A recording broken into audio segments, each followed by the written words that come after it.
Bobbie Ann Manson's novel In Country is the story of Samantha Hughes, known as Sam, and her quest to uncover the truth of the Vietnam War.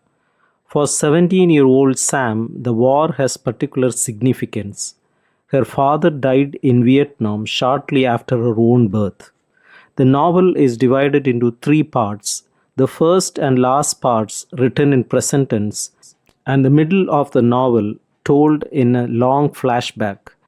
As the story opens, Sam's maternal uncle Emmett, a Vietnam War veteran, and Sam's paternal grandmother, Mama, are driving from their home in Kentucky to Washington, D.C.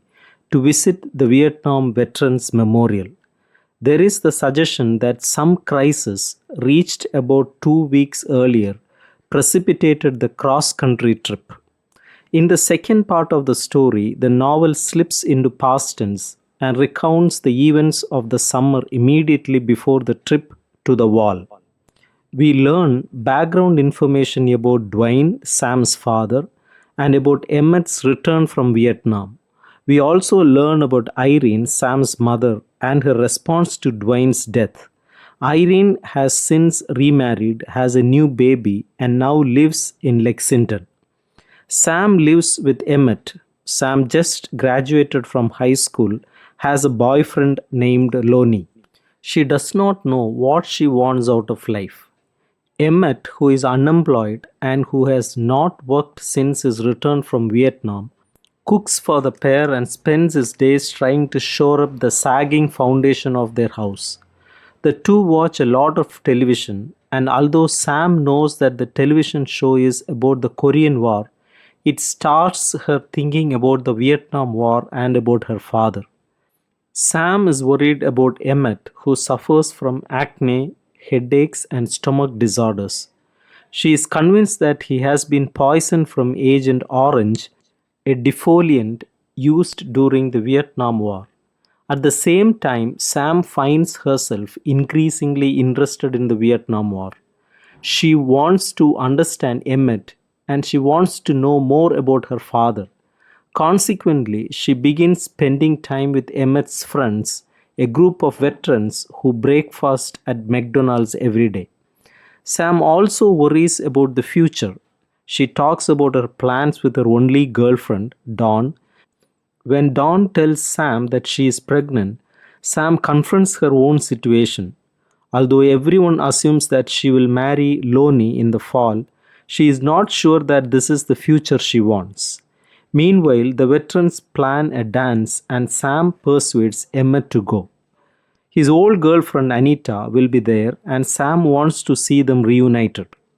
In addition, Sam discovered that she is strongly attracted to one of Emmett's friends, Tom.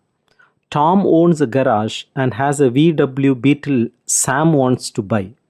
At the dance, Sam and Tom spend the evening together and then return to Tom's apartment. Although they attempt to have sexual intercourse, Tom is impotent. Tom blames his impotence on the psychological damage inflicted by the war. Although Sam still desires Tom, he is mortified over his inability to have sex. When Sam returns home, she discovers Emmett has not returned from the dance. 3 days later, Irene brings Emmett home. He showed up at her house in Lexington, drunk after the dance. During Irene's visit, Sam asks her for more information about Dwayne. Irene suggests that she talk to her paternal grandparents and tells her that there may be a notebook there that Dwayne left. She also tells Sam that there are letters from Dwayne somewhere in Sam and Emmett's house. Before she leaves, Irene gives Sam the money to buy the Beetle. After Irene leaves, Sam finds her father's letters and reads them. They do not provide any answers she needs, and she grows increasingly confused over what she wants from life. Consequently, she breaks off her relationship with Lonnie. Sam next visits her paternal grandparents, who show her pictures of Dwayne. In addition, they also give Dwayne's diary to Sam. When Sam reads the diary and his account of finding a rotting Vietnamese corpse, Dwayne's life in Vietnam suddenly becomes real to her. At the heart of Sam's distress is her understanding that both her father and Emmett had killed people. Worse, she also understands that her father thought of the people he killed as gooks, not even really human. She decides that the only way she will understand how this happened is if she can somehow recreate the Vietnam War for herself. Thus, she loads up her car with camping goods and heads out to Cowwood Pond, a swampy, dangerous location in the country. Sam spends the night at Cowwood Pond, immersing herself in smells and noises of the thick swamp. In the dark, she thinks of her pregnant friend Dawn and then imagines the way soldiers kill babies.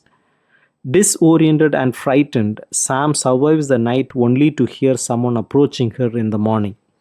Hurriedly, Sam tries to fashion a weapon out of a can of smoked oysters, thinking she might be approached by a rapist. However, it is not a rapist who approaches Sam, but Emmett, worried and looking for her. In the confrontation that follows, Emmett finally tells Sam what it was like for him in Vietnam. He weeps and confesses how much he loves Sam, how he has tried to be a father to her, and how he has failed.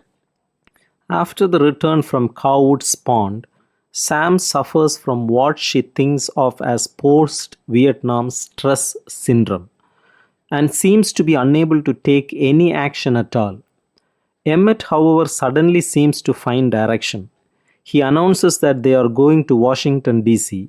to see the Vietnam Veterans War Memorial, and he persuades Dwayne's mother to go with them.